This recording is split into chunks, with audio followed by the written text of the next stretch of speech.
ఈరోజు ప్రభా నా తండ్రి మేము ఈ స్థలంలో ఉండి నాయన నిన్ను ఆరాధించగలుగుతూ ఉన్నామంటే, నీ మాటలు వినగలుగుతూ ఉన్నామంటే, నీ కృపకు పాత్రులుగా ప్రభా నా తండ్రి నాయన నిన్ను సేవించగలుగుతూ ఉన్నామంటే ప్రభా మీరు మాకు ఉచితంగా ఇచ్చినటువంటి నీ దయ, నీ కనికరము, నీ ప్రేమ ఉన్నది ప్రభు. నీకు వందనాలు, స్తోత్రాలు. ఎంతో మంది ప్రభా నా తండ్రి మనకి లేనటువంటి భాగ్యము ఈ రోజు మాకు దొరికిందంటే నిజంగా నాయన మమ్మల్ని ఎంతగా నువ్వు ప్రేమిస్తూ ఉన్నావో మాకు అర్థమవుతుంది ప్రభు. నీకు స్తోత్రాలు చెల్లించుకుంటూ ఉన్నాం. ఈ దినం ప్రభా నా తండ్రి నీ మాటలు వినడానికి మేము ముందుకు వెళ్తుండగా నాయన మమ్మల్ని మేము సమర్పించుకొని ప్రార్థన చేస్తూ ఉన్నాం ప్రభు. నీకు వందనాలు. ఈ రోజు నాయన నీ మాటలు మమ్మల్ని ఆదరించేవిగా, మమ్మల్ని బలపరిచేవిగా, నీకు మాకు మరింత సాన్నిహిత సంబంధాన్ని ఏర్పరిచేవిగా ఉండటానికి నాయన మీరు సహాయం చేయమని ప్రార్థన చేస్తూ ఉన్నాం. అలక్ష్యము చేయక నాయన మా పూర్ణాత్మతో, మా పూర్ణ బలముతో, మా పూర్ణ శక్తితో నీ లేఖనాలను వినడానికి, ఆ లేఖనాల్లో ఉన్నటువంటి మాటల్ని మేము జీర్ణించుకుని దాని ప్రకారము మేము జీవించడానికి కావలసినటువంటి కృపను అనుగ్రహించాలని ప్రార్థన చేస్తూ ఉన్నాం. దేవానికి స్తోత్రాలు. నాయన అతని వాక్యం ఎత్తుపోతున్నటువంటి దైవం నన్ను ప్రభాని చేతులకు అప్పగించుకుంటూ ఉన్నాం. ప్రభునికి స్తోత్రాలు. నీ నామాన్ని గణపరుచుకునండి. మాకు కావలసినటువంటి వర్తమానాన్ని మాకు అందించమని యేసుక్రీస్తు అతి పరిశుద్ధ నామములో ప్రార్థించి వేడుకుంటున్నాం పరమ తండ్రి. ఆమేన్, ఆమేన్. ప్రియులారా, బైబిల్ గ్రంథంలో దేవుని వాక్యము మనం వింటూ ఉన్నాం.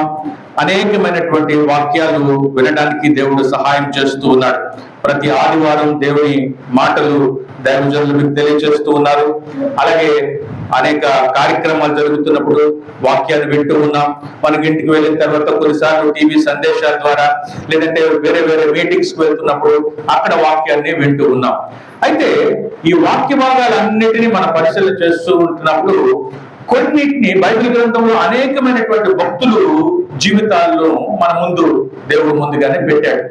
ఆ భక్తుల జీవితాలన్నిటినీ మనం చూస్తున్నప్పుడు కొన్ని మనకు ఆశీర్వాదకరంగా లేదంటే కొన్ని మనకి ప్రేరేపణ, ప్రోత్సాహాన్ని ఒక మాదిరికరంగా ఉంచి ఆ దైవజనుడు ఆ విధంగా జీవించాడు కాబట్టి నేను ఆ విధంగా జీవించాలని మనకి కొంత ప్రేరేపణ కలిగించేటువంటిగా కొన్ని జీవితాలు ఉన్నాయి. అలాగే కొన్నిసార్లు కొంతమందిని వారి జీవితాల్లో ఎలా ఉండకూడదో మన ముందు దేవుడు పెట్టి అవి మనకి హెచ్చరికగా ఆ విధంగా ఉండకూడదు, ఆ విధంగా మనం తప్పుదాన్ని చేయకూడదు, ఆ విధంగా చేసి దేవుడికి దూరంగా మనం పోకూడదు అని చెప్పి ఆ మాటలను కూడా దేవుడు ఆ వ్యక్తుల జీవితాలను కూడా బైబిల్ గ్రంథంలో దేవుడు ఉంచాడు. ప్రియుల, బైబిల్ అంటే ఎందుకు మనకి నాకు అత్యధికంగా ఇష్టము, ఎందుకంటే దీనిలో కేవలం మంచిని గురించే కాదు కానీ చెడు ఎలా ఉండకూడదో, చెడు జీవితాన్ని ఎలా జీవించకూడదో కూడా బైబిల్ గ్రంథంలో ముందుగానే దేవుడు రాసి పెట్టాడు. ప్రియులారా, అయితే ఈ రోజు దేవుని యొక్క ఉద్దేశం ప్రకారము, దేవుని చిత్తం ప్రకారము ఎలా జీవించాలి అనేటువంటి ఒక జీవిత చరిత్రను మీ ముందుకు తీసుకుని రావాలని నేను కోరుకుంటూ ఉన్నాను. అంటే మనం ఎలా బ్రతకాలి, ఎలా విశ్వాసంలో నిలబడాలి, ఎలాగ దేవుని కొరకు మనం ఆతృత కలిగి ముందుకు వెళ్ళాలి అని మనకి ప్రోత్సాహాన్ని కలిగించేటువంటి ఒక వ్యక్తి జీవితాన్ని మీ ముందు తీసుకుని రావడానికి నేను ప్రయత్నం చేస్తాను. ప్రియుల, దయచి ఆలోచించండి. ఆ వ్యక్తిని మన కళ్ళ ముందు పెట్టుకొని ఆ వ్యక్తిలో ఉన్నటువంటి మంచి గుణ లక్షణాలని మనము కలిగి ఉండడానికి ఏ ఏ విషయాల్లో అతన్ని మనం వెంబడించాలి అనేటువంటి విషయాల్ని మనము ధ్యానం చేద్దాం. ఆ వ్యక్తి జీవితంలో నుండి నేను 5 అంశాలని మీ ముందుకు నేను తీసుకొని వస్తాను. అతను ఎవరో కాదు కానీ ఆయన ఎవరంటే యోసేపు. యోసేపు గురించి విన్నారా? యోసేపు గురించి విన్నారు కదా? యోసేపు ఆది కాండంలో మనము చూస్తాం. ప్రియుల, యోసేపు ఇతడు యాకోబు కుమారుడు. అయితే 12 గోత్రాల్లో యోసేపు అంటే యాకోబు పుట్టినటువంటి వారిలో 12 మంది అంటే 13 మంది సంతానం, ఒక అమ్మాయి, 12 మంది అతనికి యాకోబుకి సంతానం. ఆ సంతానంలో ఇతడు 11వ సంతానంగా పుట్టినటువంటి ఇతడే యోసేపు. ఇతడు పుట్టిన తర్వాత దేవుడు తనని ఒక ప్రత్యేకమైనటువంటి ఉద్దేశం కొరకు ఏర్పాటు చేసుకొని తన ఒక సాధారణమైనటువంటి సామాన్యమైనటువంటి జీవితం నుండి దేవుడు తనని ఆశీర్వదించి ఆయనని ఐగుప్తు దేశంలో ఒక రాజు కన్నా అంటే ప్రధాన మంత్రి హోదాకి తనని హెచ్చించి తనని ఐగుప్తు ప్రజలకు అలాగే ఇజ్రాయేలు ప్రజలకి ఒక రక్షకుడుగా అంటే కాపాడబడి ఈరోజు బైబిల్ చరిత్రలో ఇజ్రాయేలీలు ఉన్నారు అంటే వారి యొక్క సంతతి అభివృద్ధి కొరకు దేవుడు ఒక బలమైనటువంటి సాధనముగా నిలబెట్టి వాడుకున్నాడు పిల్లలు. అలాంటి వ్యక్తి జీవితంలో మనం కొన్ని విషయాలు జ్ఞాపకం చేసుకుందాం. జనరల్ గా యోసేపు గురించి యూత్ మీటింగ్స్ లో ఎక్కువగా మాట్లాడతారు. ఎందుకంటే తన పాపముని జయించినటువంటి విధానము ఒక పాపపు శోధన తన జీవితంలో వచ్చినప్పుడు ఏ విధంగా జయించాలనేటువంటి విషయాన్ని యూత్ మీటింగ్స్ లో ఎక్కువగా మాట్లాడుతూ ఉంటారు. అయితే కేవలం ఆ ఒక్క అంశమే కాదు కానీ యోసేపు జీవితంలో చాలా అంశాలు నిగూఢమై ఉన్నాయి. అవి మన ఆత్మీయ జీవితానికి ఎంతో మేలు తీసుకొచ్చేటువంటివిగా మనం చూస్తాం ప్రియులారా. అయితే ఈ యోసేపుని దేవుడు ఏర్పాటు చేసుకొని తనని ఒక సాధారణమైన స్థితి నుండి ఒక రాజ్య ప్రస్థానంలో అంటే రాజులకి ఈక్వల్ ప్రధానమంత్రి స్థానంలో అంటే ఆ దేశంలోనే 2వ అతిపెద్ద పోస్ట్ అంటే రాజు తర్వాత ఉండేటువంటి ప్రధానమంత్రి స్థానంలో తనని కూర్చోబెట్టడానికి దేవుడు కేవలం అంటే ఆశీర్వదించి తను కూర్చోబెట్టడమే కాదు కానీ అలాంటి స్థితికి వెళ్ళడంలో తన జీవితంలో అనేకమైనటువంటి ఘట్టాలని దాటుకుంటూ వెళ్ళాడు పిల్లలు. అనేకమైనటువంటి పరిస్థితులు కూడా దేవుడు తనని నడిపించిన తర్వాత ఆ పరిస్థితులు అన్నిటిలో కూడా తన నమ్మకంగా ఉండేటువంటి విషయాన్ని దేవుడు గుర్తిరిగి తనని ఆ స్థానానికి తీసుకొని వెళ్ళాడు పిల్లలు. అంటే ఒక వ్యక్తి మనం ఎప్పుడు నేను అలా ఉండాలి, నేను ఎలా ఉండాలి అని కలలు కంటాము. దేవుడు తప్పకుండా మన అలాంటి స్థితికి తీసుకొని వెళ్తాడు. కానీ ఆ స్థితిలోనికి తీసుకొని వెళ్ళాలి అంటే మనము కొన్ని పరిస్థితుల్లో మన నమ్మకత్వాన్ని, మన యథార్థతను, మన పవిత్రతను దేవుడు మనల్ని దేవుని కొరకు ఏర్పాటు చేసుకున్నాడో ఆయా విషయాల్లో దేవుని చిత్తానుసారం బ్రతికేటువంటి బ్రతుకును మనం కలిగి ఉంటున్నప్పుడు తప్పకుండా దేవుడు ఆ స్థానానికి మనం తీసుకొని వెళ్తాడు. ఇలా రండి మనం చూద్దాం. మొట్టమొదటి అనుభవం ఏమిటి యోసేపు జీవితంలో వచ్చింది అంటే మొట్టమొదటి అనుభవము మనము చూద్దాము. ఆదికాండము 37వ అధ్యాయముని దయచి తెరిచి చూడాలని ఆశపడుతూ ఉన్నారు. ఆదికాండం 37వ అధ్యాయము 5 నుండి 5వ వాక్యము 9వ వాక్యాన్ని చూసినట్లయితే యోసేపు గురించి నేను చాలా విషయాలు తెలియజేశాను. అయితే యోసేపుకు దేవుడు 5వ వాక్యంలో ఏం చేశాడంటే యోసేపు ఒక కల కని తన సహోదరులతో అది తెలియచెప్పగా వారు అతని మీద పగబట్టిరి అని ఉంది పిల్లలు. 9వ వాక్యాన్ని చూసినట్లయితే అతడు ఇంకొక కల కని తన సహోదరులకు తెలియజేసి ఇదిగో నేను మరి ఒక కల కట్టిని, అందులో సూర్య చంద్రులను 11 నక్షత్రములను నాకు సాష్టాంగపడినని చెప్పాను. యోసేపు తండ్రికి చాలా ప్రియమైనటువంటి కుమారుడు. ఎందుకంటే యాకోబుకి 2 భార్యలు ఉన్నారు. లేయా ఉంది, అలాగే రెబెక్కా ఉంది, రాహేలు ఉంది. ఈ రాహేలుని తను ఎంతగానో ప్రేమించాడు యాకోబు. అయితే తన కొరకు తను ఊడిగం చేయవలసి వచ్చింది. చివరికి ఆ భార్యను తను బతుకున్న తర్వాత తనకి 2 పిల్లలు పుట్టారు. ఆ పిల్లలలో యోసేపు పెద్దవాడు కనుక తన ప్రియమైనటువంటి భార్యకి పుట్టినటువంటి ప్రియమైనటువంటి కుమారుడు అంటే యాకోబుకి ఎంతో ఇష్టం. అయితే అలాంటి పుట్టినటువంటి ఆయన తన అన్నలతో పాటు ఆయన ఏం చేసేవాడంటే గొర్రెలు కాచుకుంటూ ఉండేటువంటి వాడు. అయితే అలాంటి వ్యక్తికి దేవుడు ఒక దినాన్ని ఏం చేశాడట, ఒక కళను చూపించాడు. ఆ కళలో ఏముంది అని అంటే నిన్ను నేను ఆశీర్వదిస్తాను, నీవు ఆశీర్వాదకరంగా ఉంటావు. నీవు ఆ స్థానంకి వెళ్ళినప్పుడు నీ సహోదరులందరూ అంటే నీ తండ్రికి పుట్టినటువంటి వారందరూ కూడా 12 గోత్రాలకి వారు యజమానులు అయినా కూడా 12 గోత్రాలు వారి ద్వారా వచ్చినా కూడా వాళ్ళందరూ కూడా నీకు సాష్టాంగ పడతారు అని చెప్పి ఆయనకి ఒక కళనిచ్చాడు. ఆ కళను తీసుకుని వచ్చి ఏం చెప్పాడంటే వాళ్ళ అన్నలతో చెప్పాడు, అన్న రాత్రి ఒక నాకు కళ వచ్చింది. ఆ కళలో ఏమంటుందంటే మీరందరూ నాకు 12 పనులు కనిపిస్తూ ఉన్నాయి. ఆ పనులన్నీ కూడా నా పని ముందు తల వంచినట్లుగా సాష్టాంగ పడినట్లుగా కనబడుతూ ఉన్నాయి. అంటే నేను ఈ విషయాన్ని ఒక కథ రూపంగా మీకు చెప్పేస్తున్నాను. పడగా సాష్టాంగ పడతాయంటే వాళ్ళందరూ ఏమనుకున్నారట, వెంటనే కోపపడ్డారట. వారి మీద ఏ పట్టారు, పగబట్టాను అని ఉంది. అంటే వారికి వెంటనే ఏమిరా మా అందరికన్నా చిన్నవాళ్ళవి, నీకేంటి కల వచ్చింది?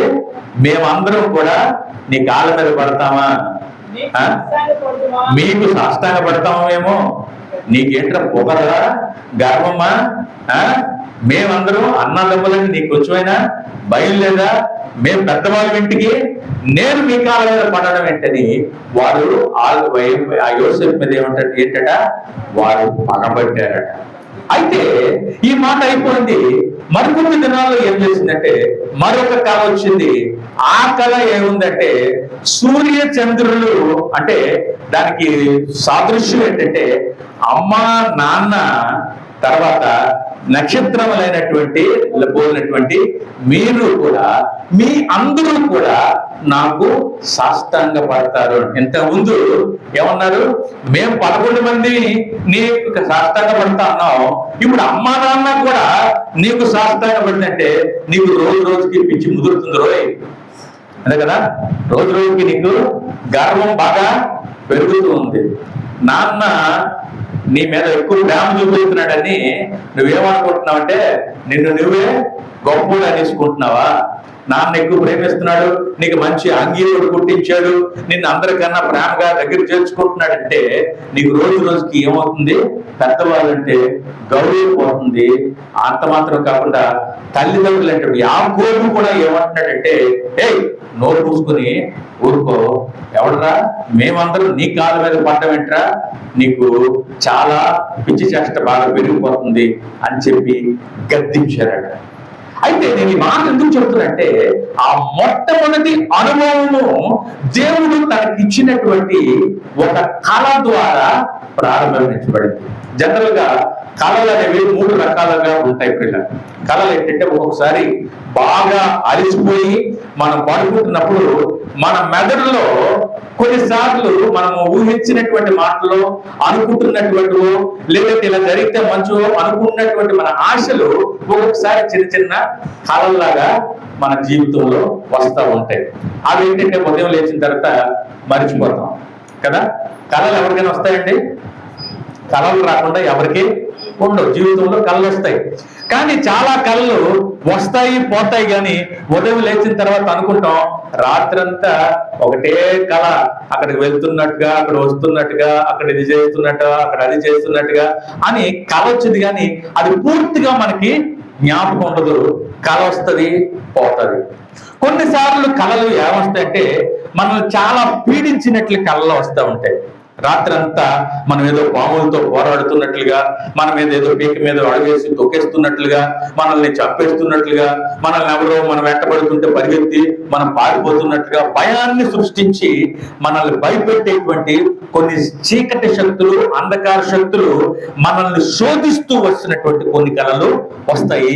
అవి వెంటనే మనకే భయం వేస్తుంది. రాత్రి లేచిన తర్వాత తప్ప రాత్రి చాలా పీడ కళ వచ్చిందండి, మీరు చచ్చిపోయినటువంటి కళ వచ్చిందండి, పిల్లలు చచ్చిపోయినటువంటి కళ వచ్చిందండి, బావిలో పడిపోయినటువంటి కళ వచ్చిందని మనం ఒక్కొక్కసారి ఏమవుతాం? భయపడిపోతూ ఉంటాం. కొన్ని సాతాన దుష్ట శక్తులను బట్టి కూడా కొన్ని కళలు వస్తుంటాయి. కానీ కొన్ని కళలు మన భవిష్యత్తుని, మనకి జరగబోయేటువంటి విషయాల్ని కూడా ముందుగానే దేవుడు మనకి చూపించేటువంటి కళలుగా ఉంటాయి. ప్రియులారా, అది ఎక్కువ చెప్పాలంటే అవి దర్శనాన్ని, దేవుడి తాలూకా ఉద్దేశాన్ని, దేవుడి తాలూకా చిత్తాన్ని మనం ముందుగానే దేవుడి కళల ద్వారా బయలుపరుస్తాడు. బైబిల్ గ్రంథంలో అనేక మంది జీవితాల్లో ఇలాంటి రాజులు కలలు కన్నారు. ఆ తర్వాత మరికొద్దిసేపు చూస్తే యాకోబు తర్వాత యోసేపే జైల్లో ఉంటున్నప్పుడు అక్కడ పానరాయకులైనటువంటి ఇద్దరు కూడా 2 కళలు వచ్చాయి. ఆ కళలు ఆ విధంగానే నెరవేరాయి. ఎవరికి ఏ తీర్పు రాబోతుందో దేవుడు ముందుగానే చూపించినట్లుగా మనం చూస్తున్నాం. దానియేలు చూసినట్లయితే దానియేలు కూడా ఆయన రాజు కళల కంటే దానియేలు వెళ్ళి ఆ కళకి భావాన్ని చెబుతూ ఉన్నాడు. కొన్ని కళలు జరగబోతున్నవి, జరుగుతున్నవి, మన యొక్క జీవితం తాలూకా ముగింపు అంతం ఏ విధంగా ఉంటుందో ముందుగానే దేవుడు కళల ద్వారా మనకి ఏం చేస్తాడు, బయలుపరుస్తాడు పిల్ల. అయితే ఇక్కడ యోసేపుకి దేవుడు తన భవిష్యత్తు ఎలా ఉండబోతుందో, దేవుడు ఏ విధంగా తనని ఆశీర్వదించబోతూ ఉన్నాడో ముందుగానే తన జీవితము తాలూకా జీవితంలో జరగనయ్యి ఉన్నది యోసేపుకి ఏం చేశాడు, దేవుడు ముందుగానే తెలియచేశాడు.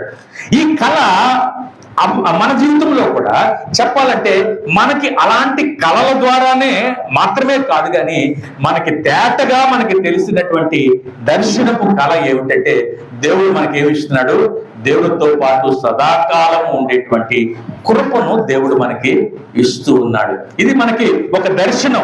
ఏమిటి మన దర్శనం అంటే, మనము ఈ లోకములో పాపము నుండి దేవుడు మనల్ని విమోచించి నిత్య రాజ్యములో సదాకాలము ఆయనతో పాటు ఉండేటువంటి క్రైస్తవులుగా మనందరికీ ఉన్నటువంటి కళ ఏంటి, దేవుడితో పాటు సదాకాలం ఉండాలి. అంతే కదండి. ఈరోజు ప్రభువుని అంగీకరిస్తున్నది, ఈరోజు సంఘానికి వస్తున్నటువంటిది మన కళ అంతా ఏమిటంటే, ఈ లోకం మనకు శాశ్వతం కాదు. నా కళ, నా భవిష్యత్తు ఏమిటంటే, నేను మరణించినా కూడా నా పాపముల నుండి విడుదల పొంది నిత్య రాజ్యములో దేవుని సన్నిధిలో ఉండాలి. ఇదే మన అందరికీ ఉండేటువంటి మొట్టమొదటి కళ ఉంది పిల్ల. కళ అంటారా, దర్శనం అయ్యున్నది. మనం ఎందుకు ఆయన వెంబడిస్తూ ఉన్నామంటే, మనము ఆయనతో పాటు నిత్య రాజ్యములో ఉండాలి, నరకానికి పోకూడదు.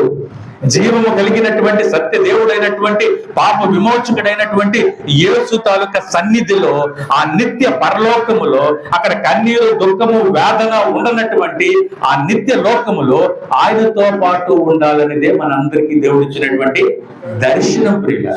ఇది అందరికీ దర్శనిచ్చినటువంటి దర్శనం.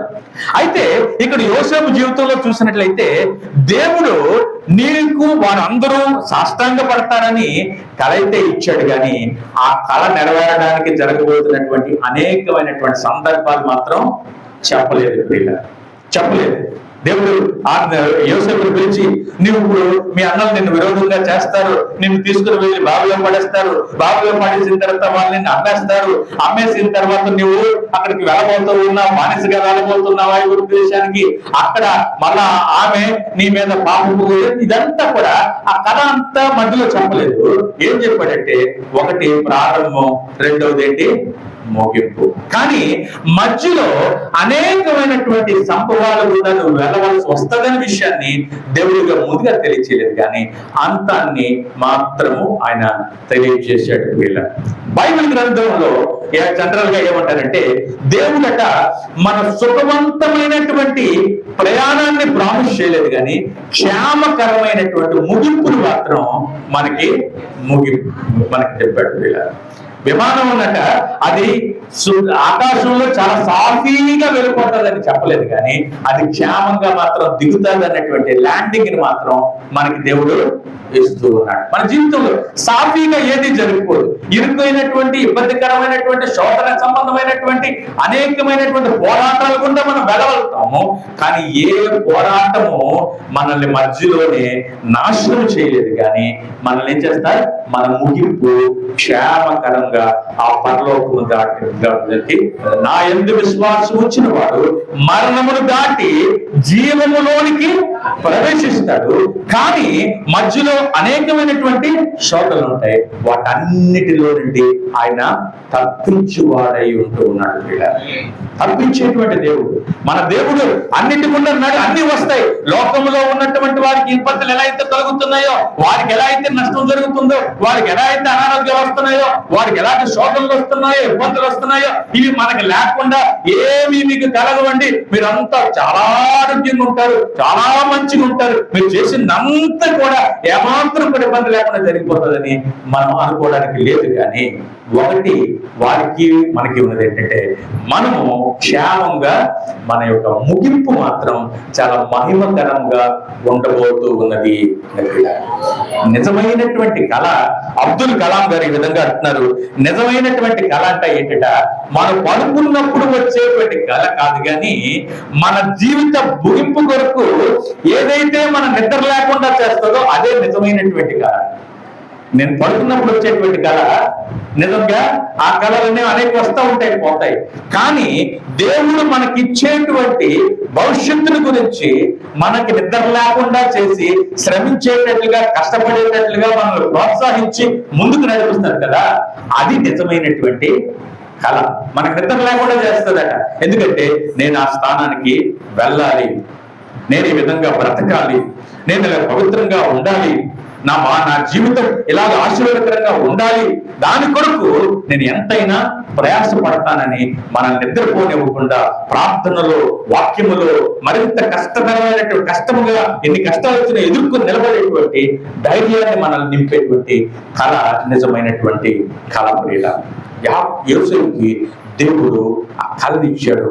యోసేపు జీవితాన్ని చూసినట్లయితే చివరి వరకు కూడా మధ్యలో ఎన్నో ఆటంకాలు వచ్చాయి, కానీ ఆటంకాలు అన్నీ కూడా ఆ దేవుడు తనకి ఇచ్చినటువంటి కళ నుంచి ఏమాత్రం కూడా అవిశ్వాసాన్ని కలిగించలేదు తనకి. ఇంకొకరైతే మధ్యలో విడిచిపెట్టి వెళ్ళిపోతారు. కానీ ప్రభువా, యోసేపు చూస్తే ఎప్పుడైనా ప్రభువా నాకు మంచి కళ ఇవ్వండి నాయన, ఆ కళ ప్రకారం నేను బ్రతుకుతాను నేను ఎప్పుడైనా అడిగాడా? అడగలేదు. తల్లి తండ్రి ఎప్పుడైనా మా కొడుక్కి మంచి కళ ఇవ్వండి నాయన, ఆ కళ ప్రకారం తను జీవించేటట్లు సహాయం చేయండి అని ఏమైనా కళ కొరకు ప్రార్థించారా? ఇవ్వలేదు.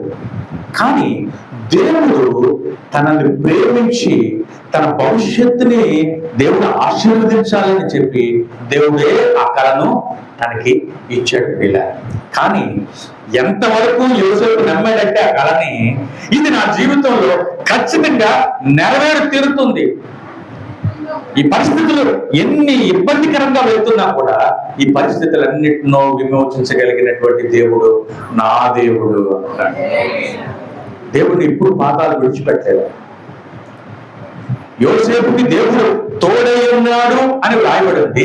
అదే సమయంలో యోసేపు ఎప్పుడు కూడా దేవుడిని విడిచిపెట్టనంత సన్నిహితంగా తను బ్రతికినట్లుగా మనం చూస్తూ ఉన్నాం.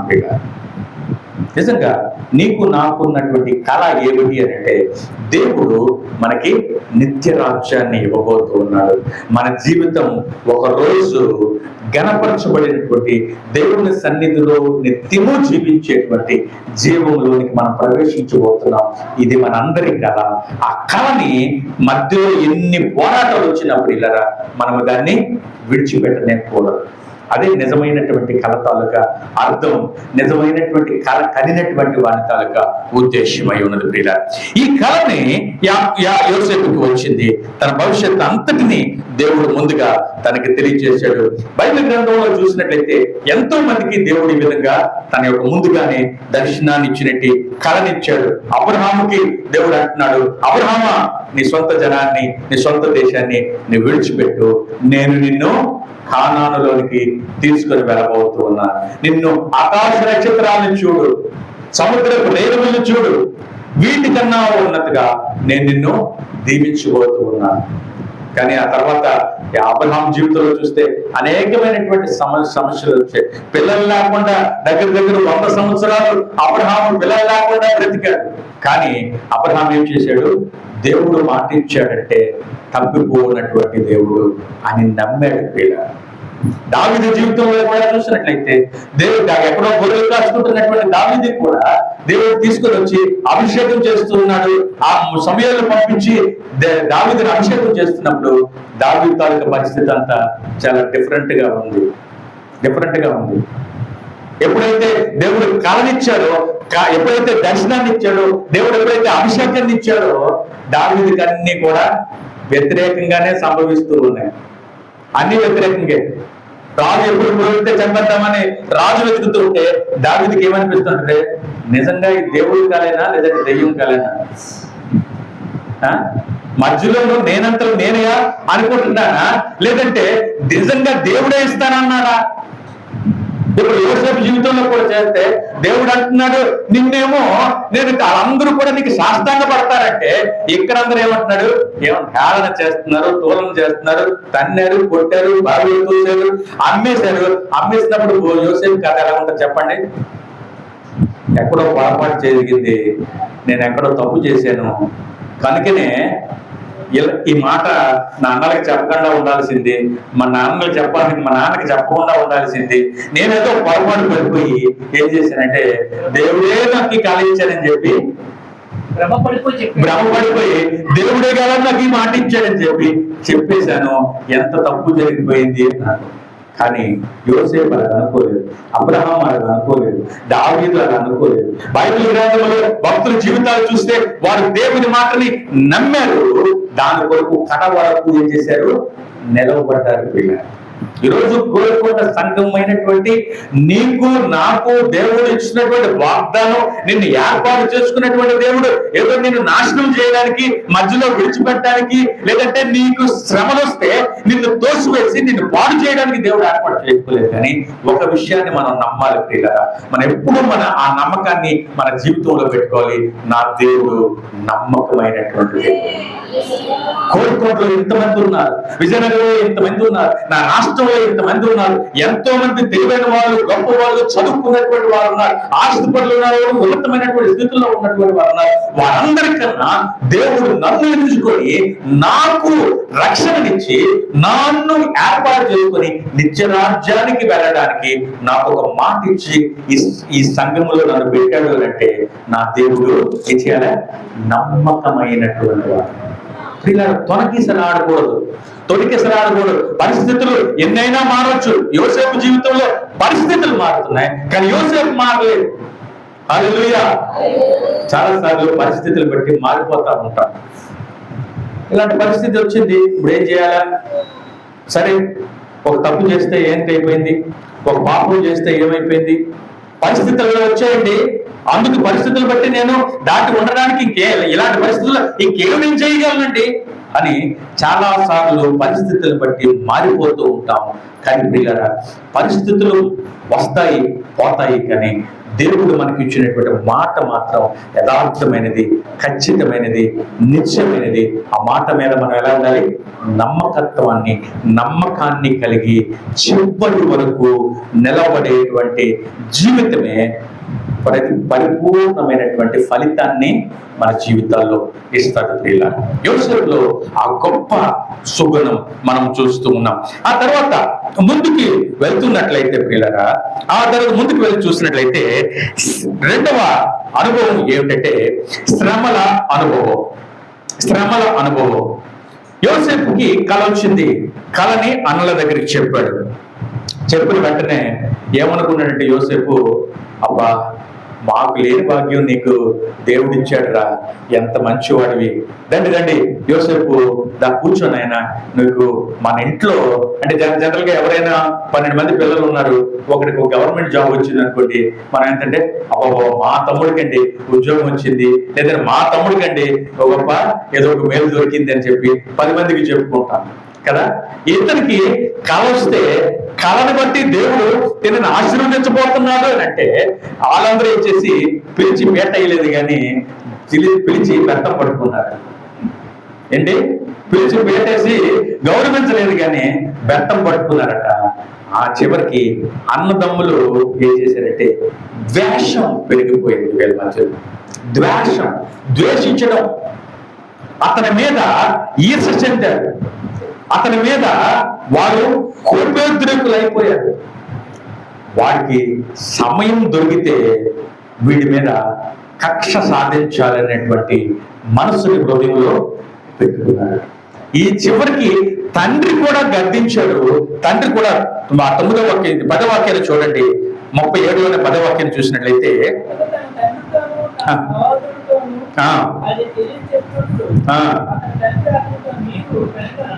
ఈ కథ చెప్పి నేను మీ తల్లి మీ సహోదరుడు నిశ్చయంగా వచ్చి నేను సాష్టాంగ పడుమా అని అతన్ని గద్దించాడు. సాష్టాంగ పడుమా అని చెప్పి అతను ఏం చేశారట? గద్దించడం ఒకటే కాదు, అదైతే మొట్టమొదటి ఏంటంటే కళ వచ్చిన దాన్ని బట్టి రిజెక్షన్ అంటారు. అంటే త్రోసివేయబడ్డారు, గద్దెంపబడ్డారు, దూరం అయిపోయాడు తల్లిదండ్రులకి కదా.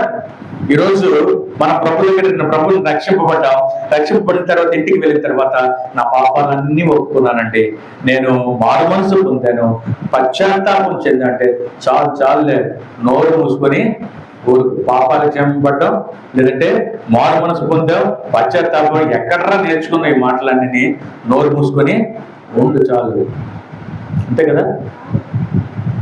రిజెక్షన్.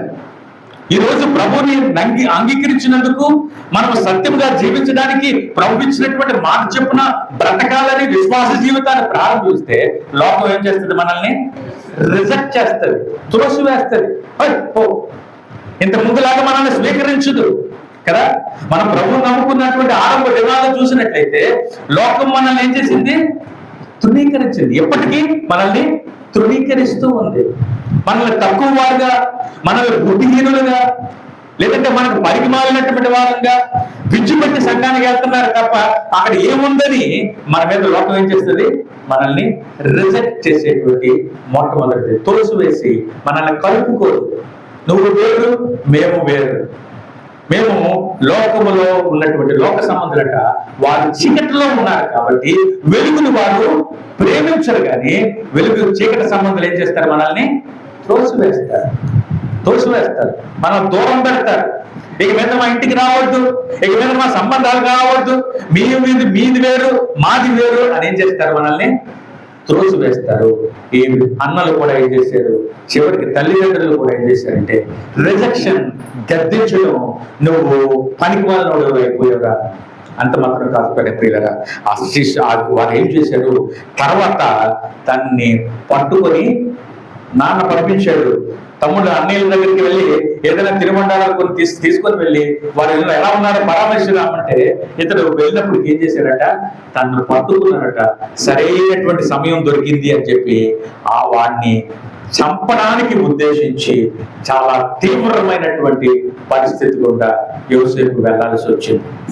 దాంట్లో ఒకటి అన్నాడు, పోన్లేరా, మన తమ్ముడే కదా, ఏం చేద్దాం, చంపడం వల్లది కానీ దీంట్లో బావులో దోషిస్తే ఆడే చచ్చూరుకుంటాడు, ఆ రక్తం మన చేతులకి ఎందుకు అడ్డుకోవాలి, రేపు పొద్దున మన నాన్న అడిగితే ఏం చెప్తావురా అంటే తీసుకుని వెళ్ళి ఏం చేశారట?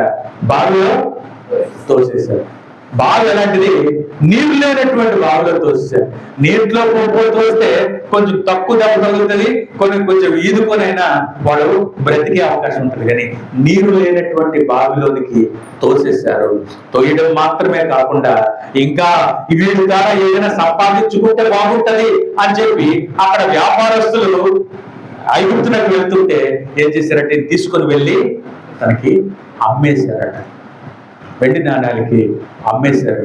అమ్మేస్తే యోసేపు ఎక్కడికి వెళ్ళాడంటే బానిసగా ఐగుప్తుకి వెళ్తున్నాడు. ఈరోజు బానిసత్వం అంటే మనకి చాలా వరకు తెలియదు. బానిసత్వం అనేది ఇప్పుడు ప్రస్తుతానికి తెలియదు.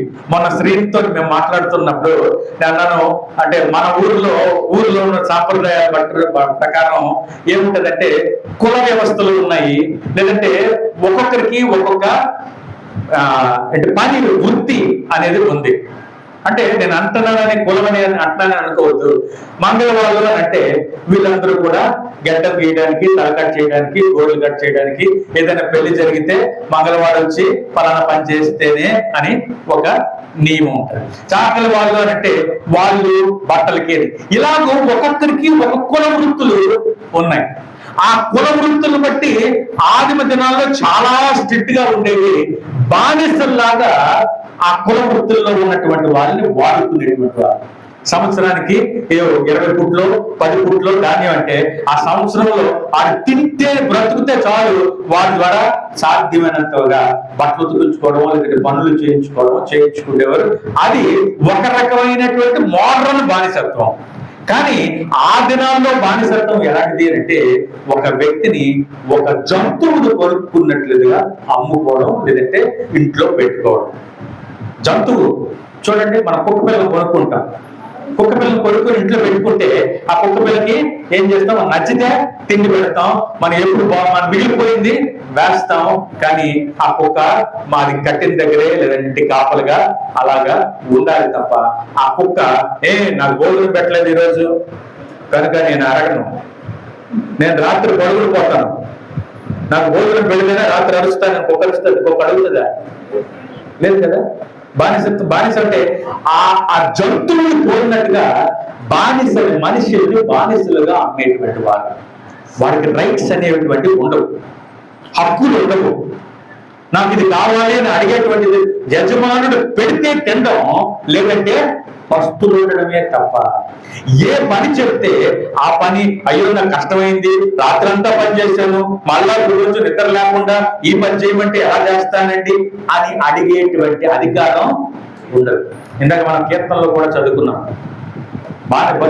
పనివాడట తన యజమానుడి చేతి వైపు చూసినట్టుగా ఆతృతతో ఏమైనా ఎప్పుడైనా ఇస్తారా అని ఎదురు చూసేటట్లుగా బానిస బ్రతుకులు అటువంటిది. ఇతడు ఐగుప్తుకి ఎలా వెళ్ళంటే బానిసలాగా వెళ్ళాడు. కానీ పిల్లరా, ఆ బానిస బ్రతుకుతో అక్కడ ఉంటున్నటువంటి పనులన్నీ చేసుకుంటూ ఏ పని అప్పగిస్తూ ఆ పనిని అక్కడ చేస్తూ ఉంటున్నటువంటి దినాల్లో మళ్ళా ఇంకొక అంటే అక్కడేదో బ్రతికేను, ఇక్కడేదో బాగుపడింది, ఇక మీదట ఏదో నా యజమానుడు నన్ను నమ్మి అన్ని పరిస్థితులు నాకు అప్పగిస్తున్నాడంటే ఇంకొక రకమైన శోధన వచ్చింది. మళ్ళా అక్కడి నుంచి జైలుకి వెళ్లాల్సి వచ్చింది.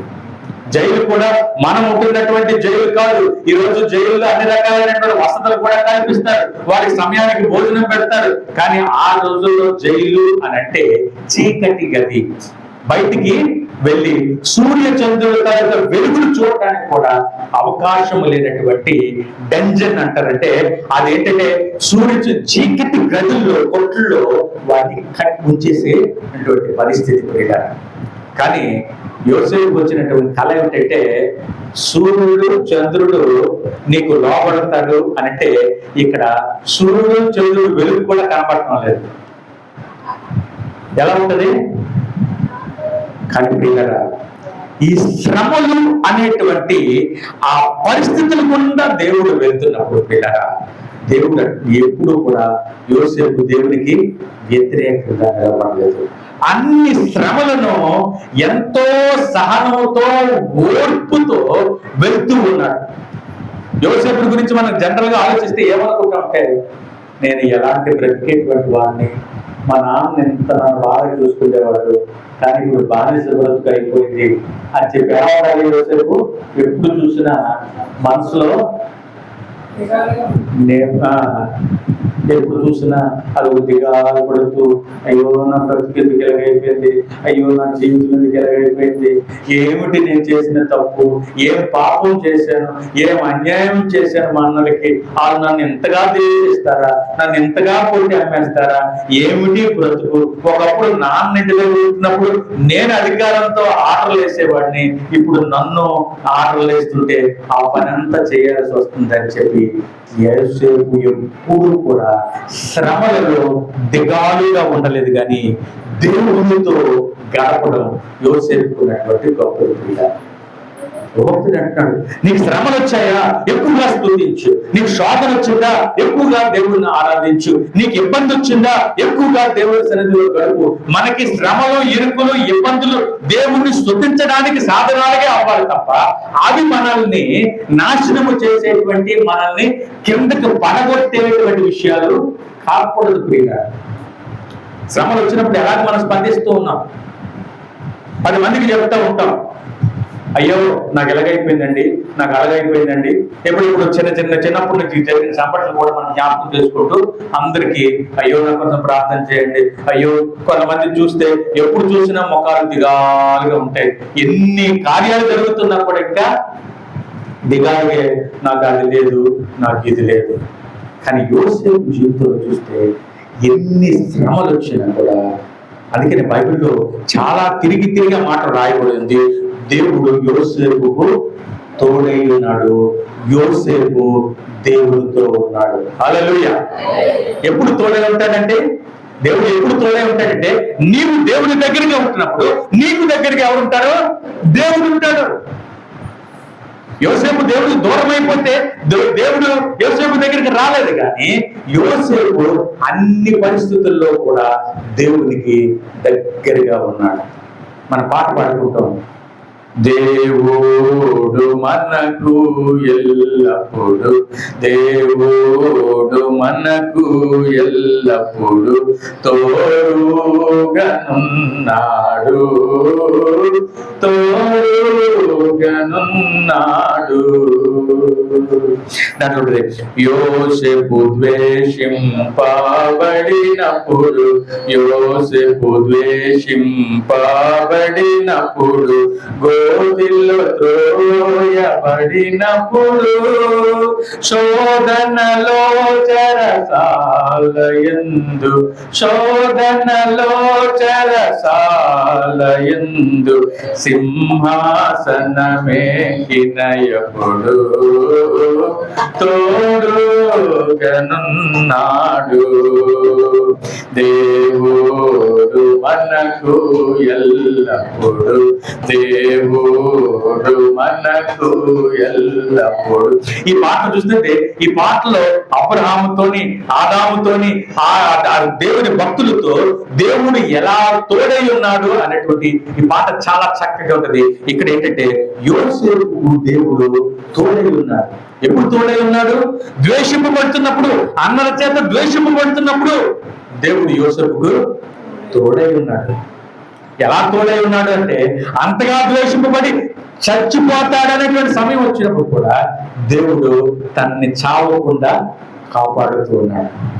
చంపలేదు, చంపొచ్చు, కానీ ఎక్కడో చిన్న ఆశ్చర్యం జరిగింది.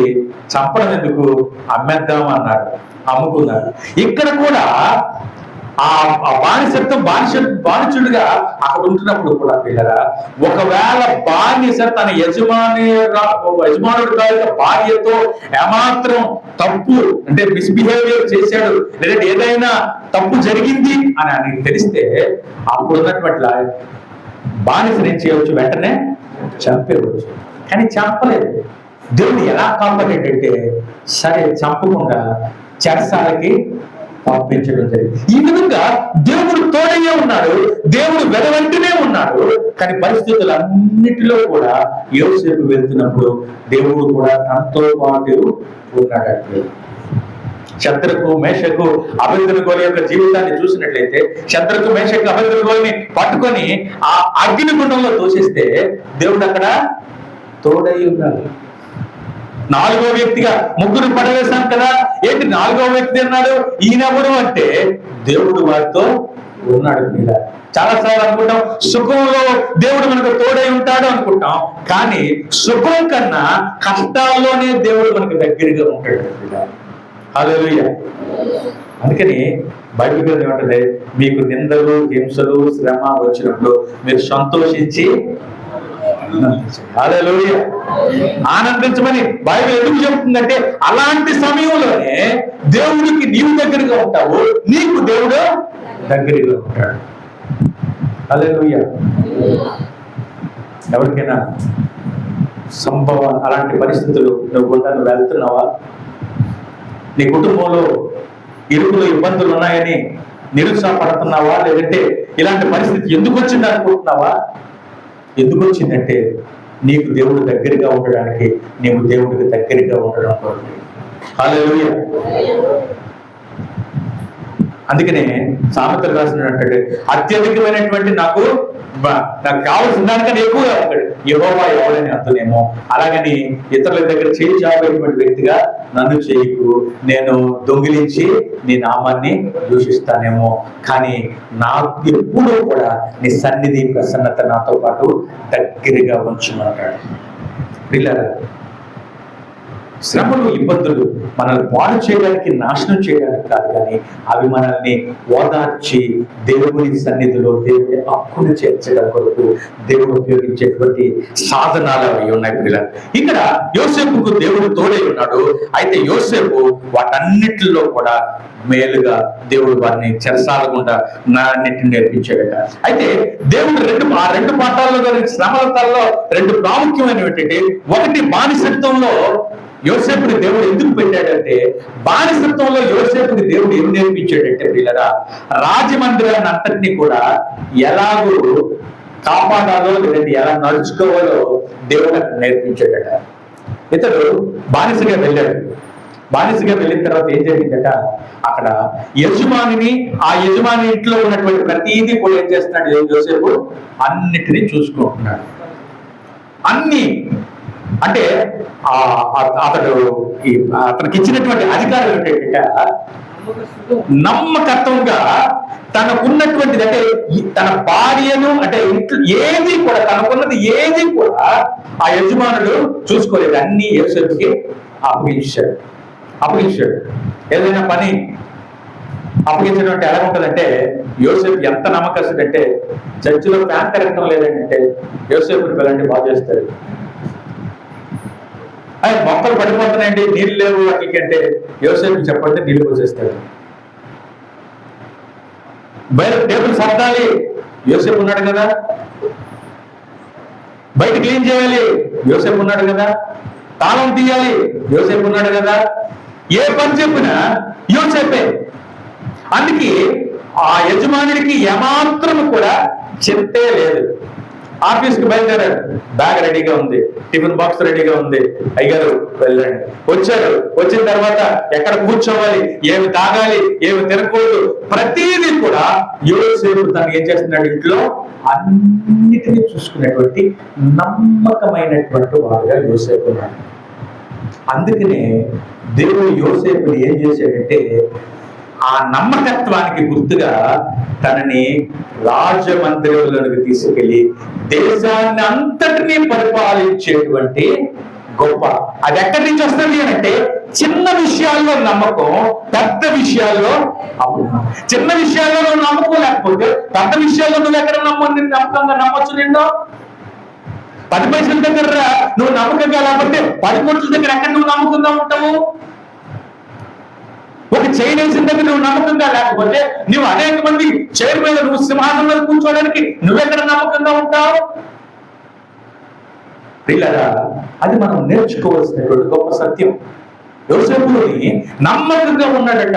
ఇంట్లో తన భార్య తప్ప అతను ఏమంటున్నాడంటే, యోసేపు అంటున్నాడు, నిన్ను తప్ప మిగతా అంతటినీ నా ఇవ్వండి ఏం చేశాడు, నా చేతులకి అప్పగించాడు.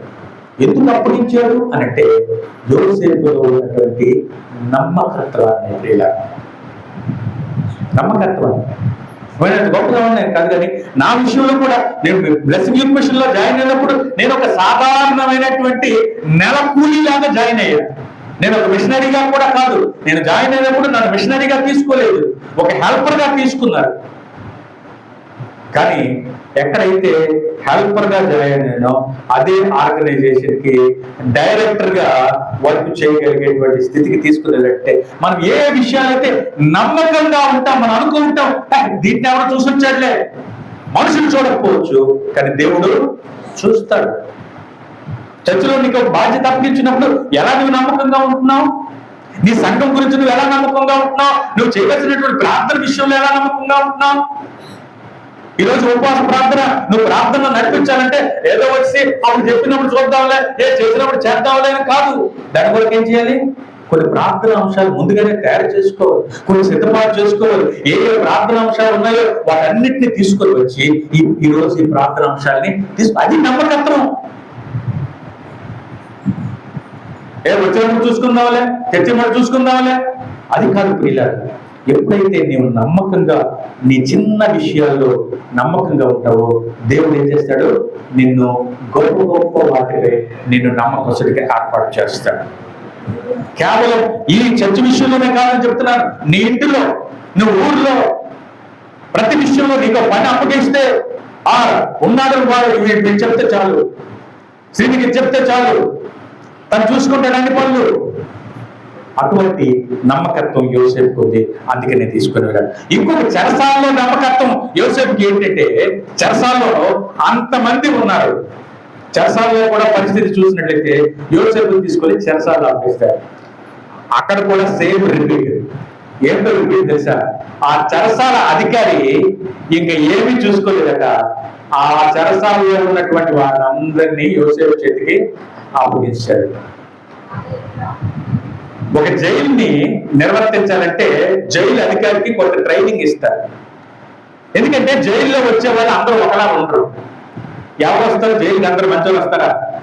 ఎవరికంటే జైలుకి పంపించే వాళ్ళు మహా ఉంటే అన్యాయంగా తీర్పు తీర్చబడి జైలుకి వెళ్ళే వాళ్ళు మహా అయితే 10% 5% ఉంటారు తప్ప మిగతా 90% ఎవరు ఉంటారంటే కూలికోర్లు, దొంగలు, రకరకాలైనటువంటి మోసాలు చేసినటువంటి వాళ్ళని జైల్లో పెడతారు.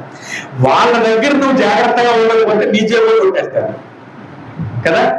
వాళ్ళ దగ్గర కానీ కొంచెం గర్వంగా ఉన్నావంటే నిన్నే వేసేస్తారు. ఎందుకంటే నేను ఆల్రెడీ ఇంతమందిని వేశాను, నిన్ను వేయడంలో నాకేమీ గొప్ప తేడా లేదు అన్నట్టుగా ఉంటారు వాళ్ళు. ఎందుకంటే వాళ్ళ మనస్సులు అంతా కూడా చాలా దుర్మార్గంగా, కఠినంగా, కష్టంగా ఉంటాయి.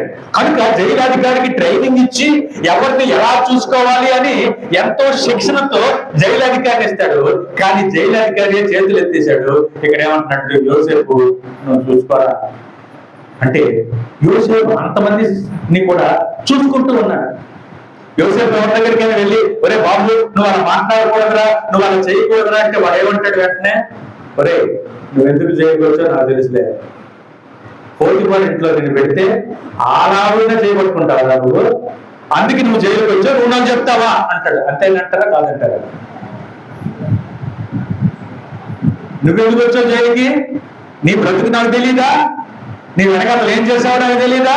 నువ్వు ఎందుకు జైలుకి పంపించారు? నీకు ఇది శిక్ష ఎందుకు పడిందో నాకు తెలీదా అంటారు. కానీ అలాంటి వారి మధ్యలో వారందరి మనస్సుల్లో గెలుచుకున్నాడు యోసేపు. యోసేపు ఏం చెప్తే వింటున్నారట. యోసేపు దగ్గరికి వెళ్తే నేను ఈ కష్టంలో వచ్చాను, నేను ఇలా హత్య చేశాను, కానీ యోసేపు దగ్గర నా బాధ చెప్పుకుంటే యోసేపు నన్ను వాదారుస్తాడు, యోసేపు నాకు సలహా ఇస్తాడు అని చెవిలో ఉన్నటువంటి దొంగలందరూ కూడా యోసేపుకు లోపడటం మొదలు పెట్టారు. చూడండి ఎలాంటి యోసేపు జీవితము. ప్రభువు నమ్ముకున్నటువంటి బ్రతుకు ఎలా ఉండాలో. ఈరోజు నమ్ముతారా నిన్ను?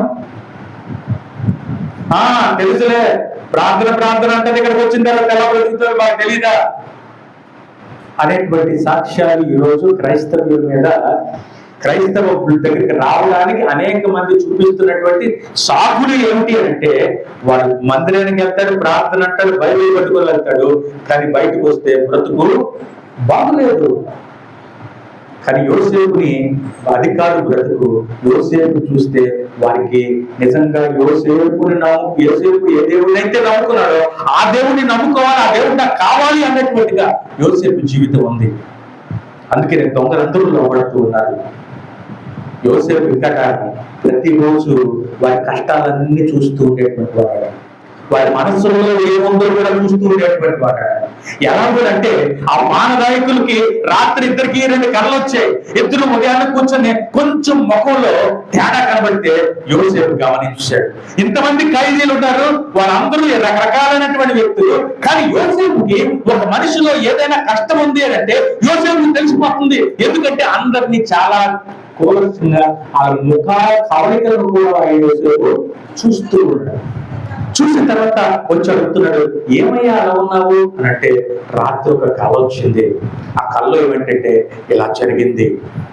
ఇంకొకరు నువ్వెందుకయ్యా అలా ఉన్నావు అంటే, నాకు ఈ కళ వచ్చింది, ఆ కళలో ఏముందంటే యోసేపు అంటున్నాడు, ఏం పర్వాలేదు, నువ్వు విడిపింపబడుతున్నావు, నీకు శిక్ష విధింపబడుతుంది అని యోసేపు వారికి చెప్పేస్తూ ఉన్నాడు. పిల్లలు, ఈరోజు చర్చ్ ఇది జైలు కాదు, కానీ మనం చర్చ్, మనందరికీ సహోదరులు. ఒకరి మనసులో ఏదైనా కష్టం ఉందంటే ఎలా ఉండాలి మనం అంటే, ఎందుకు ఈరోజు రామయ్య కొంచెం అదొకలా ఉన్నాడు, చర్చికి వచ్చాడు కానీ మనస్ఫూర్తిగా ప్రార్థన చేయలేకపోతున్నాడే, ఈరోజు మనస్ఫూర్తి మాట్లాడలేకపోతున్నాడు, ఎక్కడో చిన్న కష్టం కనబడుతుంది. రామయ్య ఏంటి అలా ఉన్నావు అంటే, ఏం లేదు మనవడికి ఇలాగ అయిందని కొంచెం మనసులో బాధగా ఉంది. చెప్పక ముందే చూసిన వెంటనే మనసులో ఉన్నటువంటి కష్టాన్ని గుర్తిరిగి తనకి ఓదార్పుగా ఉంటున్నాడు యోసేపు. మన చర్చలు ఎంతమంది వస్తూ ఉన్నాం, ఒక్కొక్కరికి ఒక్కొక్క రకమైనటువంటి బాధలు, ఒక్కొక్క రకమైన కష్టాలు కూడా రావచ్చు. కానీ అది మనం చెప్పుకుంటే కాదు, కానీ చెప్పక ముందే నా సహోదరుడు ఎందుకు ఇలా ఉంటూ ఉన్నాడు అని చూసి గుర్తుపట్టగలిగేటువంటి స్థాయిలో యోసేపు ఉన్నాడు. కాబట్టి యోసేపు దేవుడు అక్కడికి తీసుకొని వెళ్ళాడు. ఈరోజు మనకు తెలిసినా కూడా బాగాలేదంట, నాకు కూడా బాగాలేదు, మా ఇంట్లో కూడా బాగాలేదు, బాగోలేదు, ఏం చేస్తాంలే, దేవుడు చూసుకుంటాడులే.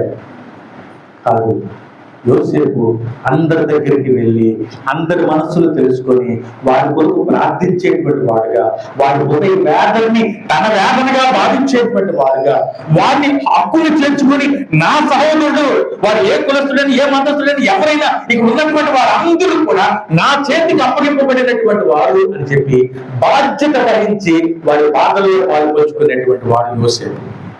ప్రియులారా, దేవుడు మనల్ని సంఘంలో ఉంచాడంటే మనందరినీ మధ్యలో అటువంటి ఐక్యత ఉండాలి, అటువంటి ప్రేమ ఉండాలి, అటువంటి సమాధానం ఉండాలి. ఒకరి కష్టాలని, ఒకరి ఇబ్బందిని అది నా కష్టంగా, నా బాధగా భావించి వారి కొరకు ప్రార్థిస్తూ, తోచినంతగా సహాయం ఇస్తూ, తోచినంతగా వారిని ప్రోత్సాహపడుతూ వెళుతూ వారిని తిరిగి ఒకవేళ ఎవరైనా వెనక్కి వెళ్ళిపోతున్నారంటే వారిని మళ్ళా సరైనటువంటి మార్గంలో తీసుకొచ్చడానికి ఎవరో ఉదయ్ కుమార్ గారి బాధ్యత. ఆయన కదా మాస్టర్, ఆయన చేసుకుంటారులే, పద్మ గారిని చూసుకుంటారులే, నాకెందుకు వచ్చింది కాదు. ప్రియులారా, ఇది మనందరి బాధ్యత. మనందరినీ ఈ సంఘములో ఒక కుటుంబంగా పెట్టాడు అంటే ఏం చేయాలి? మనందరి బాధ్యతల్ని మనందరినీ పంచుకోవాలి. ఇదే క్రైస్తవ్యం, ఇదే నిజమైనటువంటి విశ్వాసం. ప్రియులారా, ఆదిమ అపోస్తులు చూసినట్లయితే పరిశుద్ధాత్మ వారి వెనక్కి దిగి వచ్చినప్పుడు వాళ్ళు ఏం చేశారట? చరచర ఆస్తులన్నింటినీ అందరికీ లేనిటువంటి వాళ్ళందరికీ ఏం చేశారట? పంచిపెట్టేశారట. ఎంతగా పంచిపెట్టి చూడండి. అది ఆదిమ సంఘంలో ఉన్నటువంటి ఉద్యమం. ఈ రోజు ఆ ఉద్యమం ఏమైపోయింది అంటే ఈ రోజు ఆ ఉద్యమం లేదు. ఎవరి బతుకులు వాళ్ళు, ఎవరి కష్టాలు వాళ్ళు, ఎవరి బాధలు వాళ్ళు, ఆడలా పోతే నాకెందుకు, వారి కష్టమైన ఏదైతే నాకెందుకు అని ఉండేటువంటి ఆ ప్రేమ చల్లారిపోయినటువంటి స్థితిని ఈరోజు సంఘం అనుభవిస్తూ ఉంది. అందుకే సంఘాల మధ్యలో ఐక్యత లేకుండా, సంఘాల మధ్యలో విశ్వాసుల మధ్యలో ఐక్యత లేకుండా మనం లోకానికి మాదిరి చూపించలేనటువంటి స్థితికి దిగజారిపోవడానికి కారణం ఏంటంటే ప్రేమ చల్లారిపోవడం. యోసేపులో ఉన్నటువంటి గొప్ప లక్షణం ఏంటంటే అందరినీ, జైల్లో ఉన్నటువంటి ప్రతి వారిని తన గృహంలో ఆయన ఒక బానిసగా ఉంటే ఆ గృహ బాధ్యతలన్నిటినీ తన బాధ్యతలుగా తీసుకొని చేసేటువంటి యోసేపు జీవితం. ప్రియులారా, దాంట్లో యోసేపు నమ్మకంగా ఉన్నాడు. తను గుండా వెళ్ళాడు. ప్రియులారా, ఒకవేళ సమయం లేదు, నేను ఇంకొక విషయం మాత్రమే చెప్పి నేను ముగిస్తాను. వీలైతే తర్వాత మనం ఇంకొకటి చూద్దాం. ప్రియులారా, ఇక్కడ చూసినట్లయితే చివరి ఇంకొక మాట చెప్పాలంటే యోసేపు అక్కడ అంటే మర్చిపోయేటువంటి స్థితి అనేటువంటి ఇంకొక అనుభవం. మర్చిపోయేటువంటి స్థితి అంటే యోసేపు మర్చిపోవడం కాదు, కానీ యోసేపును మర్చిపోయేటువంటి స్థితి. ఇక్కడ జైల్లో ఇద్దరికి కల వచ్చింది. ఆ ఇద్దరు ఎవరంటే రాజుగారికి భోజనాన్ని లేదంటే ద్రాక్షారసాన్ని అందించేటువంటి ఇద్దరు చాలా ప్రాముఖ్యమైనటువంటి వాళ్ళు. ఇది ఎలాంటి ఉద్యోగం అంటే రాజుగారికి భోజనంలో ఏదైనా కలిసింది అనుకోండి, ఒకవేళ ఏదైనా ద్రాక్షరసం మంచిదే పట్టుకుని వెళ్ళాడు, దాంట్లో ఏదో బలిపడిందో, దాంట్లో ఏదో చేపడిందో, రాజుగారు చూసి రాజుగారికి ఆ రోజు విరచనం అయింది అనుకోలేదు, మరి రాత్రి ఏం పెట్టారు నువ్వు అని మొత్తం రాజుగారి కోపం వస్తే తల కూడా తీసేస్తారు. ఇక్కడ కూడా అలాగే జరిగింది. ఏదో జరిగింది, వీళ్ళిద్దరిని పట్టుకొని అరే వీరు నాకు సరైన సమయానికి నాకు సరైనటువంటి ద్రాక్షారసం ఇవ్వలేదు, ఏమో జరిగింది, వీరిని తీసుకొని జైల్లో పెట్టేశారు. జైల్లో పట్టిస్తే ఇద్దరికి కళ వచ్చింది. కళ వచ్చినప్పుడు ఇద్దరు తాలూకా మనసులు తెలుసుకున్నటువంటి యోసేపు వారి దగ్గరికి అడిగి వారికి సలహా ఇచ్చాడు. సలహా ఇచ్చిన తర్వాత యోసేపు మాట అంటూ ఉన్నాడు ఆ వ్యక్తితో, ఎవరైతే రక్షింపబడబోతున్నాడో, ఎవరైతే వీడిలోకి మారబోతున్నాడో వారి దగ్గరికి వెళ్ళి ఏమంటున్నాడు, ఏమండి నేను మీ కళ భావం చెప్పాను, మీకు జరగబోతున్నది చెప్పాను, రేపు మీరు విడుదల పొందబోతున్నారు, మళ్ళా మీకు మీ ఉద్యోగం మీకు దొరుకుతుంది, రేపు మీరు రాజుగారి సన్నిధిలో వెళ్ళి రాజుగారికి మీరు ద్రాక్షారసం మళ్ళా మునుపు వల్లే మీరు అందించేటువంటి మీ జాబ్ మీకు దొరికిపోతారు. కానీ ఒక చిన్న మనవి ఏంటంటే, వెళ్ళిన తర్వాత రాజుగారి గురించి నా గురించి రాజుగారికి ఒక మాట చెప్పండి. ఏంటి ఆ మాట అంటే, నేను ఇలాగా అన్యాయంగా నాకు శిక్ష విధింపబడి నేను ఏ తప్పు చేయలేదు, ఏ నింద చేయలేదు, ఆవిడ నా చేయి పట్టుకోవడం కాదు, కానీ అక్కడ జరిగినటువంటి కథ ఇదండి. అక్కడి నుంచి ఈ మాటలు 2 మాటలు నా పక్షంగా రాజుగారికి చిన్న మాట చెప్తే రాజుగారిని మనం విడిపిస్తారు అని చెప్తే వాడన్నాడు, ఓ అదెంత పని, రేపు రాజుగారికి వెళ్ళిన తర్వాత నా రాజుగారికి చేసినటువంటి మనవుల్లో మొట్టమొదటి మనవి ఏంటంటే నీ గురించి చెప్తానయ్యా బాబు, నువ్వెంత నాకు సహాయం చేస్తే నీ మేలు నేనంతగా మర్చిపోతానా, మర్చిపోను అన్నాడు. బయటికి వెళ్ళాడు. 2 సంవత్సరాలు మర్చిపోయాడు. 1 రోజు కాదు, 2 రోజులు కాదు, పోనీ 1 రోజు మర్చిపోయాడు. రేపు చెప్దాంలే అనుకున్నాడు, పోనీ ఎల్లుడు చెప్దాంలే అనుకున్నాడు, వచ్చే వారం చెప్దాంలే అనుకున్నాడు, వచ్చే నెల చెప్దాం అనుకున్నాడు. కానీ అదేమైంది, 2 సంవత్సరాల వరకు మరిచేపోయాడట మేలు పొందుకొని. ఇక్కడ యోసేపు పరిస్థితి ఎలా ఉంటుందో చూడండి. ఇంత మేలు చేస్తే ఒక్క మాట నా గురించి చెప్పమంటే ఎలాంటి వాడు ఈ పానదాయకుడు కదా. యోసేపు ప్రయత్నం చేశాడు, అంటే ఇతని ద్వారానైనా కొంచెం కాలం బయటికి వెళ్తాదేమో అని ప్రయత్నం చేశాడు. కానీ పిల్లరా, తనని మర్చిపోవడం అక్కడ ఉద్దేశమే కాదు, కానీ దేవుడు తాలూకా ప్రణాళికలో కూడా దేవుడు ఏం చేశాడంటే తనని మర్చిపోయేటట్లుగానే చేశాడు అనుకుంటున్నాను. ఎందుకంటే పిల్లరా, దేవుడికి ఒక సమయం ఉంటది. దేవుడి సమయం వచ్చినంత వరకు నువ్వు మర్చిపోతావు. నేను ప్రేమించే వాళ్ళు నేను మర్చిపోతారు. అబ్బా అదంతండి, నీకు వెంటనే సహాయం చేస్తానంటారు, కానీ మర్చిపోతారు.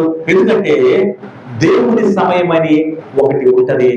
ఆ సమయంలో అన్నిటినీ దేవుడు గుర్తు చేస్తాడు. పిల్లలు, దేవుడి సమయం వరకు ఎదురు చూడవలసినటువంటి పాఠాన్ని యోసేపుకు దేవుడు ఇక్కడ నేర్పించాడు. అతని తాలూకు ఒకవేళ ఆ పానదాయకుడే రాజుగారికి చెప్పాడు అనుకోండి. సపోజ్ ఊహించి చూడండి, వెళ్ళాడు, అయ్యా రాజుగారండి, నేను ఈరోజు మీ దగ్గర ఈ ద్రాక్షారసం ఇస్తున్నామంటే కారణం ఏంటో తెలుసండి, జైల్లో యోసేపు ఉన్నాడంటే ఆయనకి నాకు ఒక కళ వస్తే తనకి చెప్పాను, కళ రావాలని వెంటనే నాకు చూపించాడు, చెప్పినట్టుగా జరిగిందండి అని రాజుగారికి ఆ పానదాయకుడు చెప్తే రాజుగారు ఏమనుకుంటాడు, ఓహో అలాగా, సరే మంచిదేరా, ఓకే అంటే, లేదండి ఏదైనా విడిపిస్తే బాగుంటుంది, విడిపిస్తావా, సరే విడిపించుకో ఏం చేస్తావు, నీ దగ్గర ఉంచుకోలే, అంతే కదా. లేదంటే తర్వాత చూద్దాంలే, లేదంటే విడిపించుకుంటూ వస్తే బయటకు వచ్చేవాడు యోసేపు. కానీ యోసేపు జీవితం వేరేలాగా ఉండేది. కానీ దేవుని ప్రణాళిక ఏమిటంటే తను ప్రధానమంత్రిని చేయాలి. వేరేలాగా యోసేపు అక్కడ ఉండాలని దేవుడి ఉద్దేశం అయితే అప్పుడే విడిపించేవాడు. కానీ దేవుడు వేరేలా కాదు, దేవుడి తాలూకు ప్రణాళిక ప్రధానమంత్రిగా యోసేపు చెయ్యాలనుకున్నాడు. కాబట్టి ఆ దినం వరకు యోసేపు చెరసాలలోనే ఉండేటువంటి. లేదంటే యోసేపు బయటకు వచ్చిన తర్వాత పానదాయకుడు ఏమంటాడంటే, నేనే యోసేపుని విడిపించాను తెలుసా, నేను ఎవరనుకుంటున్నావు, యోసేపు ఆ చెరసాలలో నాతో పాటు ఉండేవాడు, నా పక్క సల్లే, వీడు అక్కడ యజమానిగా ఉంటే అన్ని పనులు మనం చూసుకుంటూ ఉండేవాడు. ఈ రోజు బయట తీసుకొచ్చారంటే నా ద్వారా ఈ యోసేపు బయట ఉండగా, లేదంటే జైల్లో ఉండేవాడే. పానదాయకుడు అంతే కదా చెప్తాడు, బయటికి ఎక్కడికి వెళ్ళి ఏం సాక్ష్యం చెప్తాడు?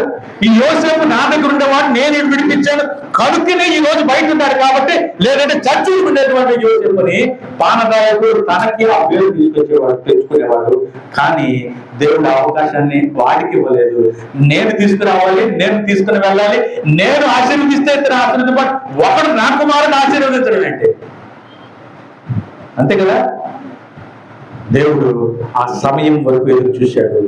2 సంవత్సరాల తర్వాత దేవుడు తన సమయమందు రాజు ఇంకొక కళనిచ్చి ఆ కలభావం ద్వారా తీసుకొని వచ్చి దేవుడు తన సమయమందు బయటికి తీసుకొచ్చాడు. కాబట్టి యోసేపు ఉన్నతమైనటువంటి స్థితిలో కూర్చోవడానికి దేవుడు సహాయం చేశాడు. హల్లెలూయా.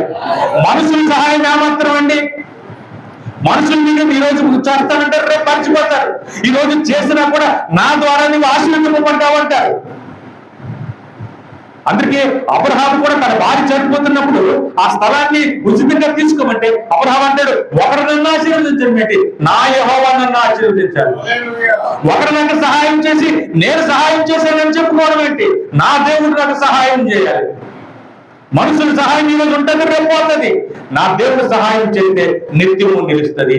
అటువంటి సహాయం నాకు కావాలి. కానీ మనుషుల తలకు ఆశీర్వాదాలు కక్కుర్తుపడేటువంటి కక్కుర్తి స్వభావం కాదు నాది. చాలాసార్లు కక్కురు పడతాం.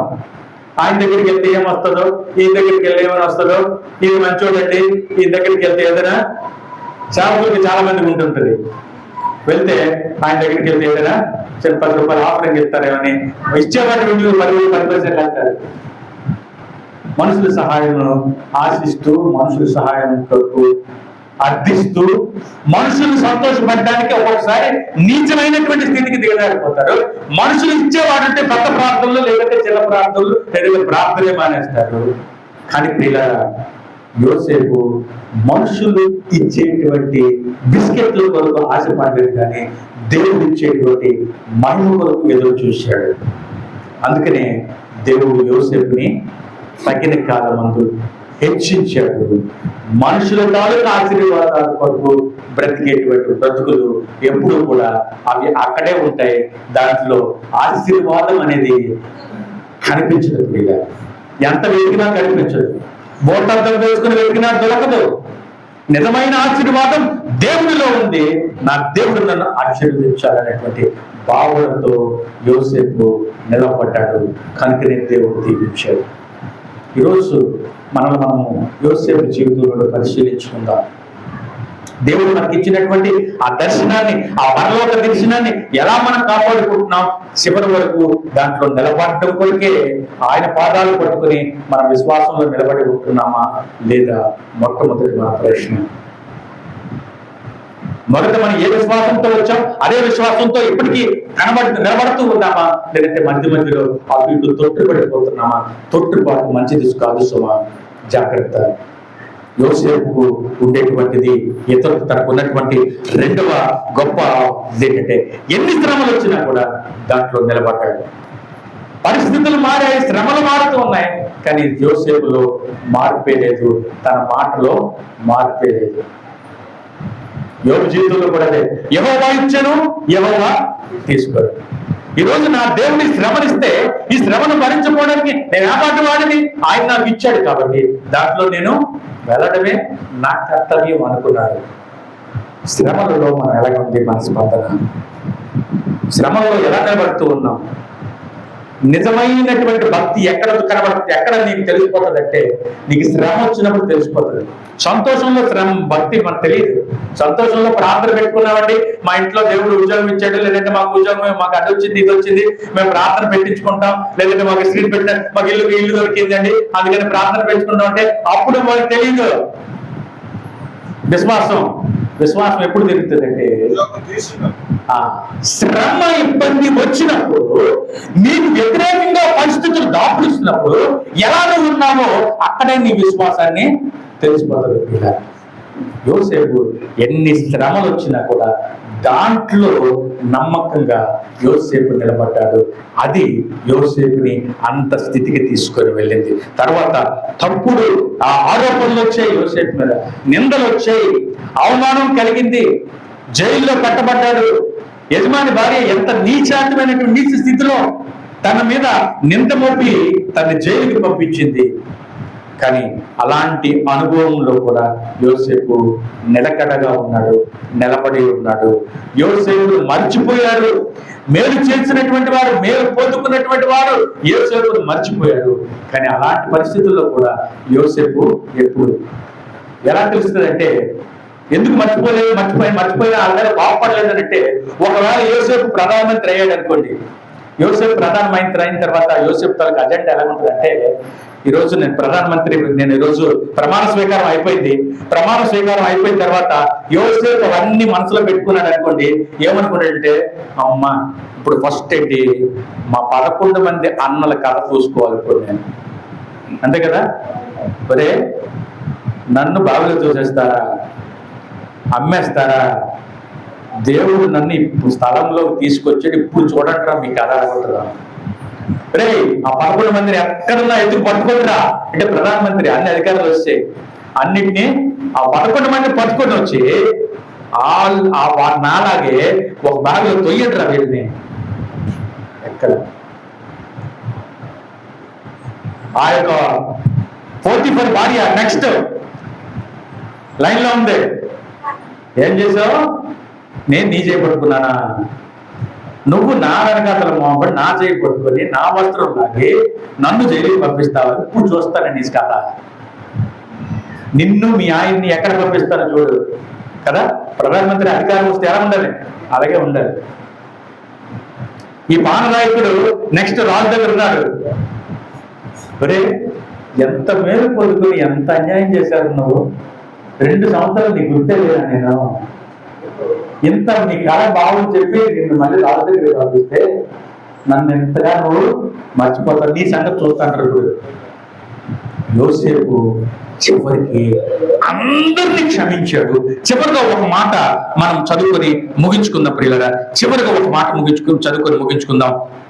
50వ అధ్యాయము 20వ మాటను చూడండి. 50వ అధ్యాయము 20వ మాట, ఆదికాండము 50వ అధ్యాయము 20వ మాట మనం చూసుకొని మనం ముగించుకుందాం. 20వ మాట ఈ విధంగా ఉంది. మీరు నాకు కేలు చేయని ఉద్దేశించేది కానీ నేటి దినమున జరుగుతున్నట్లు అనగా బహు ప్రజలను బ్రతికించినట్లుగా అది మేలుకే దేవుడు ఉద్దేశించెను. హల్లెలూయా. మీరందరూ కీడు చేయాలని, నన్ను ఇబ్బంది పెట్టాలని ఎన్ని ప్రయత్నాలు చేశారు, కానీ వీటన్నిటినీ దేవుడు నాకు ఎలా మార్చాడట? మిమ్మల్ని అందరినీ కాపాడటం కొరకు దేవుడు నాకు మేలుగా వాటిని మలచి ఈరోజు నన్ను ఇక్కడికి తీసుకొని వచ్చాడు.